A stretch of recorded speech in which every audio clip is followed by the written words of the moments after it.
Did you know that Pompey the Great defeated the Cilician pirates in under a year?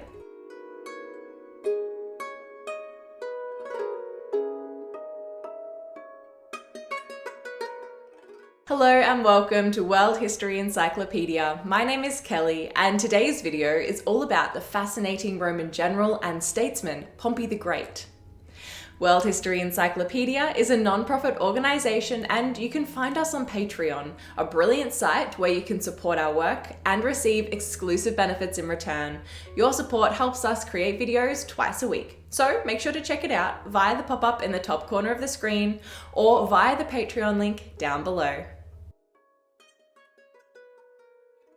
Gnaeus Pompeius Magnus, better known as Pompey the Great, lived between 106 and 48 BCE and was one of the greatest generals and statesmen of the late Roman Republic.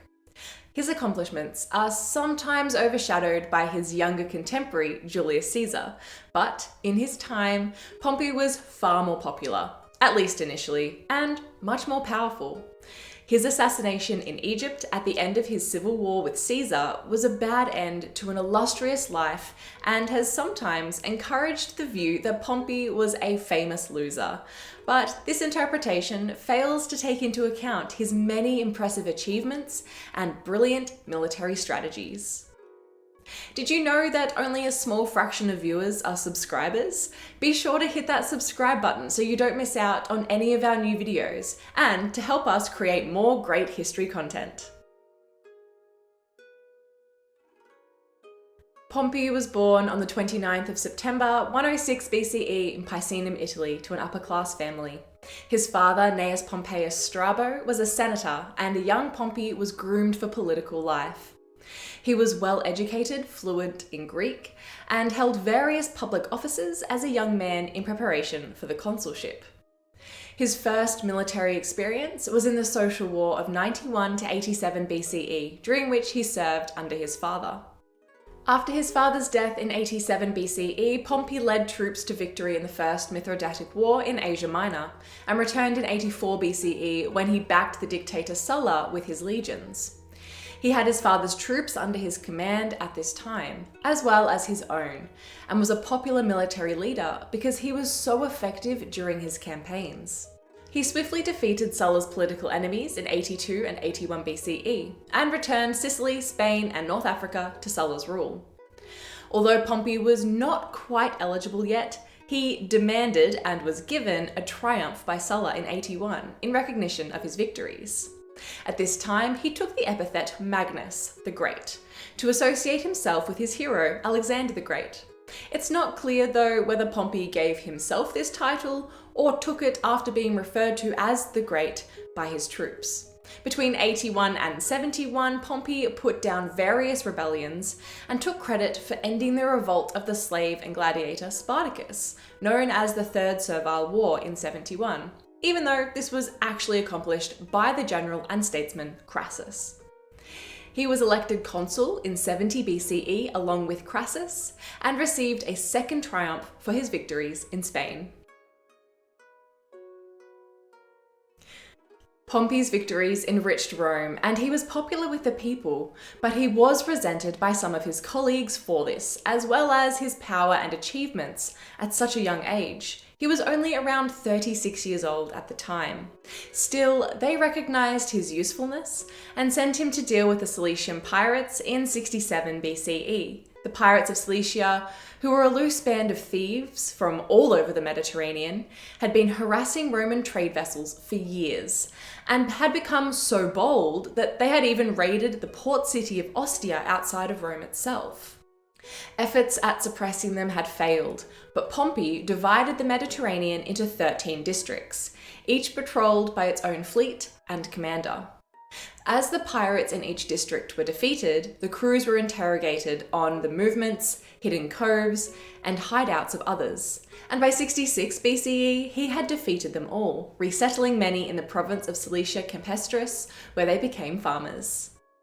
The pirates had been used by Mithridates VI of Pontus and Tigranes the Great of Armenia, who were allies in the Third Mithridatic War with Rome, and after they were subdued, Pompey drove his forces against Mithridates, defeating him in 63 BCE after annexing Syria, and following the defeat of Tigranes, occupying Armenia. After the fall of the Seleucid Empire in 63 BCE, Pompey added more territories to the Roman Empire. When he returned to Rome in 61, he was celebrated with his third triumph, the largest ever seen in Rome, lasting 2 days, and was more popular than ever. While Pompey had been doing all of this, the young nobleman Julius Caesar had been establishing himself as a political and military figure. Caesar had originally planned on becoming a priest until Sulla's policies redirected him to a life in the military and politics. Caesar had been governor of the province of Spain, and when he returned to Rome in 60 BCE, joined with Pompey and Crassus in what modern historians call the First Triumvirate, an alliance of the 3 most politically powerful men in Rome, formed to preserve their power against proposed laws by the Senate, which sought to limit them. Pompey had signed certain treaties in consolidating his power in the East and had promised his veterans land for their services, but the Senate refused to ratify the treaties and denied the land agreements. Crassus was the richest man in Rome, Pompey the greatest general, and Caesar, their junior, a popular military leader and political figure who served as a mediator between the other two. Once Caesar was elected consul in 59, he helped pass the ratification of Pompey's treaties and the land agreements. Pompey married Caesar's daughter Julia, and Caesar left for Gaul in 58 BCE. The Senate of Rome opposed the triumvirate for obvious reasons, the most outspoken critic being the senator and writer Cicero, but there wasn't much they could do about it. When elections came up again in 56 BCE, Crassus and Pompey were again elected consuls with Caesar's support, and once in office, they passed laws enlarging their powers.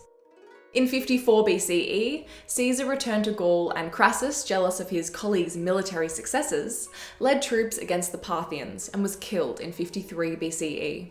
Without the third member of the triumvirate, and with Caesar's victories mounting in Gaul, rivalry between Caesar and Pompey increased, and only became worse after Julia died in childbirth.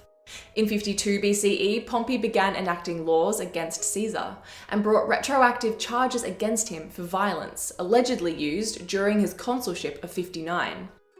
Caesar fought back using bribes and various kinds of leverage, though still in Gaul, and Pompey retaliated in kind.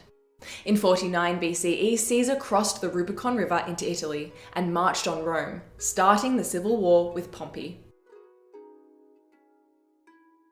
Pompey had the full backing of the Senate, and so, theoretically, more resources than Caesar, but unlike in the days of the triumvirate, needed Senate approval for every suggestion or initiative. He had disbanded his army and so needed new recruits, and this was slowed by Senate infighting and debate. Once he had his troops, they were mostly young and inexperienced, while Caesar was leading veterans of his Gallic wars.